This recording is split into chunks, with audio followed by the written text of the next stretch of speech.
The man who owns this network, Leslie Moonves, he and I have had a relationship for years and years and years. And I phoned him just before the program and I said, Leslie, it's been great. You've been great. The network has been great, but I'm retiring. This is really? Yep. This is true. This is, you actually did this? Yes, I did. Wow. A TV legend calling it quits. Last night, Late Show host David Letterman announcing he'll retire sometime in 2015. With us here on the set is Mickey O'Connor. He is editor-in-chief of TVGuide.com. Thank you very much for being here, sir. Thanks for having me. This wasn't a huge surprise, was it? No, I wouldn't say it was. I think that the last time that contract negotiations came around, Mr. Letterman opted for a one-year renewal, which seemed to indicate that he was not, in it for the long haul. So, yeah, I mean, I think that this timing of this announcement was probably a shock to everybody. Yesterday, everyone was scrambling a little bit, but no, I think that it was pretty clear that he was close to retirement. And people were shocked, clearly, even his colleagues, but he didn't make it funny. Let's listen.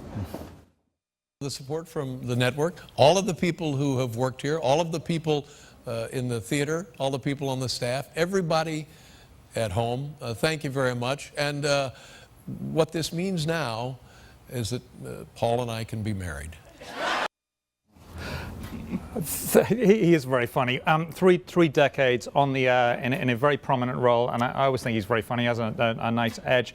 This seems to be a monumental move. I guess the big question everyone's thinking is who replaces him? Right. I think that the big story, the thing that the media horde will be discussing is Jay Leno's availability, and also Conan O'Brien. I mean, I think that, Conan O'Brien has his own show over on TBS, but there's nothing like a network late night show. And so, you could see that rivalry, whether true or not, resurface.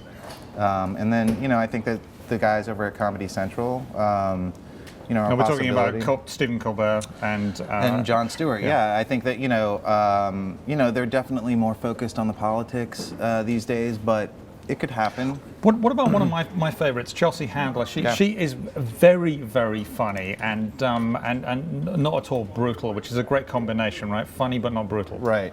You don't think she's brutal? I think she's pretty brutal. Well, maybe that tells you who I hang out with right, exactly. Most of the time. But could she fill this slot? Yeah, do you think? I mean, she's certainly got something very special. I think the timing, in particular, of her announcement that she was leaving E! is interesting. I think that for a long time people have wanted a woman in late night.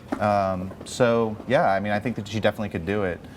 She has the right combination of sort of intelligence and also she doesn't really care that much about Hollywood. She's a little irreverent, which I think is always good. Well, she gives that impression. Of course, you have to care about Hollywood to stay in that job, at least enough to kiss the ring of whoever is holding the ring. Now let's talk about ad rates, because TV, it's a changing world. Sure.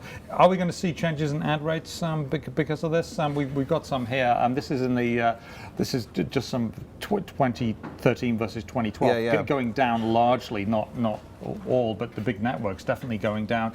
Does this help revitalize that if they get somebody younger? Yeah, I mean, I think that that's part of it. I mean, I think there's always, sort of demographic concerns. CBS is a network that has every demographic. They have young, they have old, they have men, they have women. I think the popular opinion is that it's older, and so I think that, it's possible that just in terms of longevity, they might try to get someone younger. Does it actually matter, though? Because if someone's younger but not funny, then you're not going to watch them. I don't care if they're 942 years old. Yeah. If they're funny, they're funny, right? And that goes back to it, right? That's absolutely correct. Yeah, I think that the idea of young versus old, I think that it is something that exists in the media more than anywhere else. But yeah, funny is funny. That's funny is funny. We like that. Mickey O'Connor, we appreciate your time, editor-in-chief of TV Guide, telling us where it's at.